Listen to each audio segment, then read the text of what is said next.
It was a cold Essex morning when the country awoke stained with blood and shame.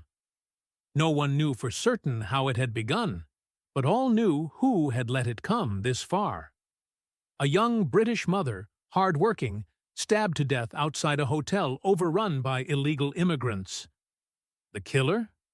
A man who should never have set foot in this country, freed by mistake, welcomed by a government that prefers protecting criminals to protecting mothers. The scent of revolt began rising from the streets, the same scent that precedes every political storm.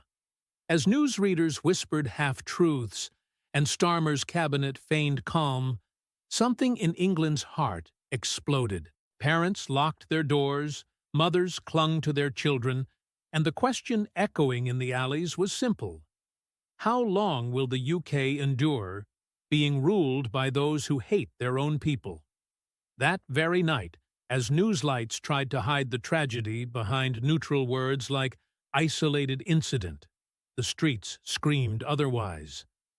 People were tired, humiliated, betrayed.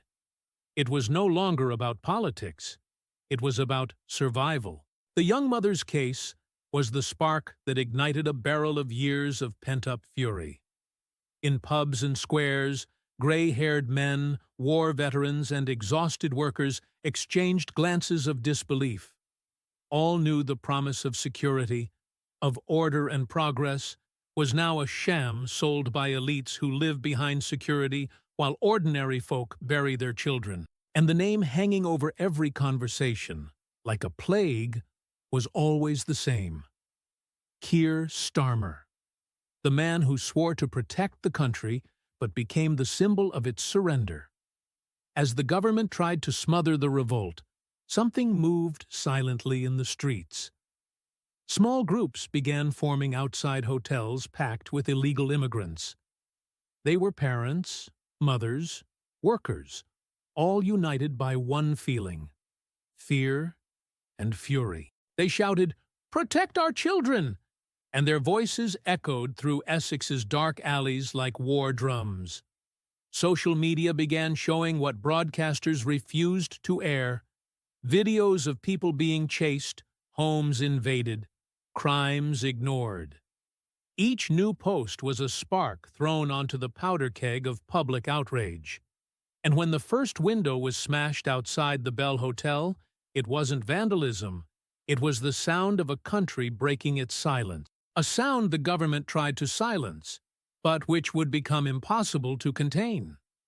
Behind Westminster's scenes, panic was total. Ministers exchanged nervous glances, like defeated generals who'd lost control of their troops.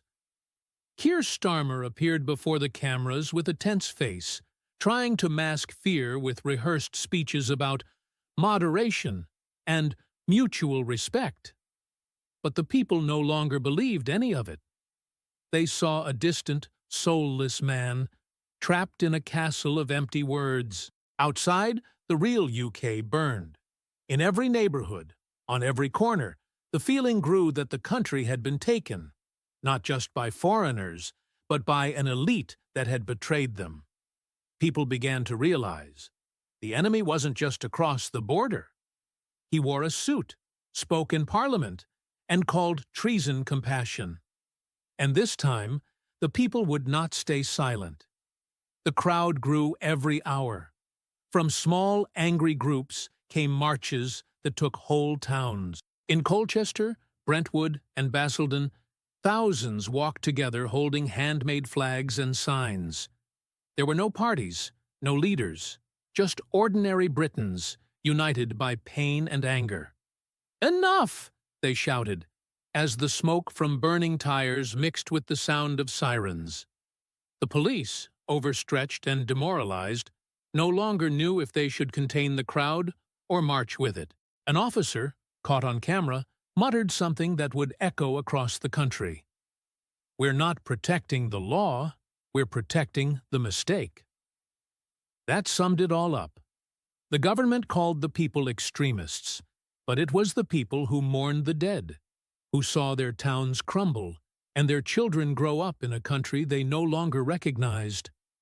In London's newsrooms, the order was clear: silence. Replace the word revolt with local disturbance. Delete images. Soften headlines. But the truth was that the whole country had already seen. Videos spread on phones faster than any censorship. They showed mothers weeping outside hotels, veterans pushed by police, and ordinary citizens facing a system that pretended not to hear them.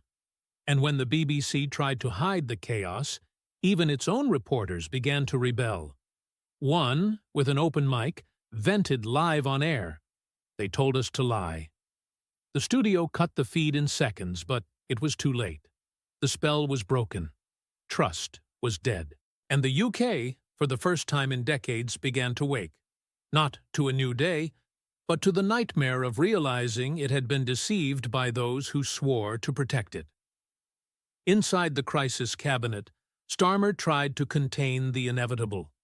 "Stabilize the narrative," his aides said, but not even they believed it anymore. Messages leaked, internal reports were copied, and sent anonymously to independent journalists. One document, stamped confidential, showed the extent of the disaster. Command chains fragmented. Force morale in collapse. Recommend gradual withdrawal from critical areas. It was the portrait of a government that had lost control, not just of the streets, but of the state itself. Meanwhile, at the doors of the hotels, candles that once symbolized mourning began to light determined faces. Faces that no longer asked for justice. They demanded it. Fear was turning into movement, and the movement into something greater, an awakening. The UK was discovering that when the government abandons the people learn to govern themselves. And then something historic happened. Not a shout, not a stone, not a flame, but a simple gesture, which swept the country like a gust of icy wind. A policeman removed his helmet, placed it on the ground, and crossed his arms before the crowd.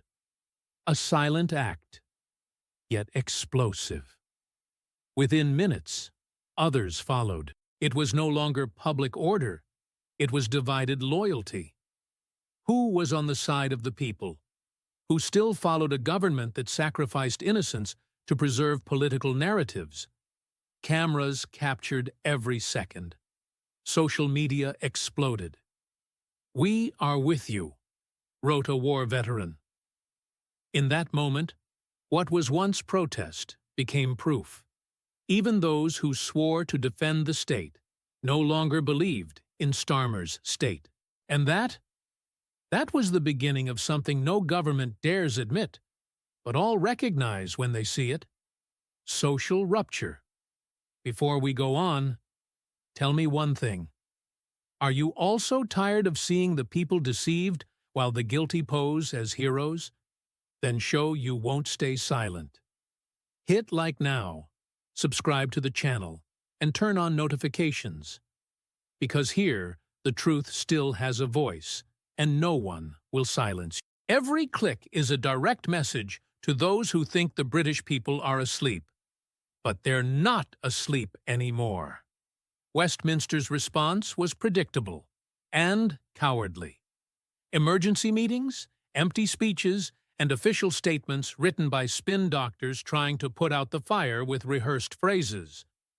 "We condemn all forms of misinformation," said the statement, as the streets burned before a people who only wanted justice. But no one believed those worn-out words anymore. A Treasury analyst resigned live on air, looking into the camera with watery eyes and saying, "You can't put a price on fear." The studio went into meltdown, the government fell silent, and the whole country held its breath. The mask had slipped. It was no longer about the economy, nor borders. It was about dignity. The UK wasn't facing a political collapse.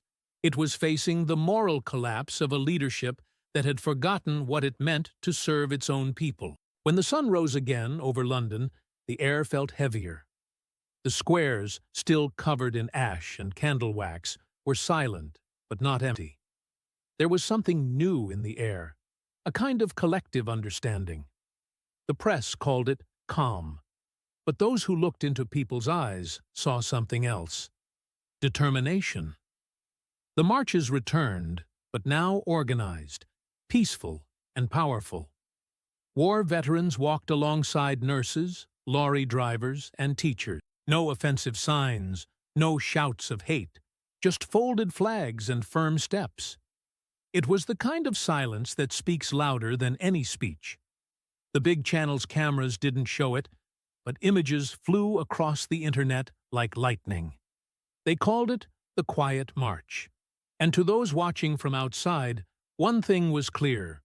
It wasn't the people who were out of control. It was the government that had lost control of the people. And let me know in the comments, where are you watching this from? I want to know how far this voice of truth is reaching. Whether it's London, Manchester, Belfast, or even outside the UK, comment below and show that the awakened people are everywhere. Inside number 10, the mood was one of contained despair. The curtains remained drawn, calls went unanswered, and advisors were split between denying the crisis and fearing collapse. Starmer, isolated, paced in circles as reports piled up on his desk, each more devastating than the last. Irreversible loss of public trust, said one. Risk of institutional disobedience, warned another. For the first time, not even his most loyal allies could pretend things were normal. The Labour Party, once united by the rhetoric of progress, was now disintegrating under the weight of its own hypocrisy. In the corridors, whispers of resignation spread. On the streets, people waited for justice. And when the opposition tabled a motion declaring that the House no longer recognized the Prime Minister's authority, the silence in Parliament spoke louder than 1,000 speeches. The Starmer era was crumbling before the world's eyes, and he knew it. That night in Westminster will be remembered as the moment Britain looked in the mirror and no longer recognized itself. Fine rain fell over Whitehall, washing away dried blood and broken promises. When Parliament voted, no one celebrated. They only exhaled in relief. There was no victory, only exhaustion. Outside, the people didn't shout. They just watched. A small radio played the national anthem, and when it reached the line, "Send her victorious," the voices didn't sing with joy, but with warning. It was a plea, or perhaps a final prayer. Starmer left by the back door, head down, surrounded by security who no longer met his eyes. The cameras caught him like a ghost stepping out of his own shadow. In that moment, the man who tried to control the narrative was defeated by what he feared most: the raw, uncontrollable truth of an awakened people. The next morning, the country woke up different. There were no speeches, no official statements, just rain-washed streets covered in flowers left by anonymous citizens. On the walls, murals appeared with the faces of mothers, police officers, nurses, and children, the true heroes of a nation that resisted when its leaders fled. The TVs came back on, but people no longer believed what they saw. The UK, tired of lies and manipulation, had reclaimed something no government can return: its own voice. Silence had turned into strength, and strength into awareness. People understood they didn't need permission to defend what they loved, and for the first time in decades, the British people heard again the most powerful sound of all: the sound of their own truth echoing in the streets. And so the cycle ended, not with gunfire, not with fiery speeches, but with a silent, inevitable awakening. The UK, tired of being deceived, had rediscovered its soul. The elites fled to their glass palaces, but the people remained in the streets, heads held high. The wounds still bled, but now there was something that hadn't existed before: courage. On every corner, a handwritten sign reminded everyone of the reason for the fight. This isn't the end. It's the warning we ignored. The nation understood that there is no greater tyranny than indifference, and that silence in the face of injustice is to surrender the future. For the first time in a long time, the British people heard their own voice and decided not to silence it anymore. Because countries don't fall when they are hated. They fall when they stop listening to themselves. And England, at last, had decided to listen.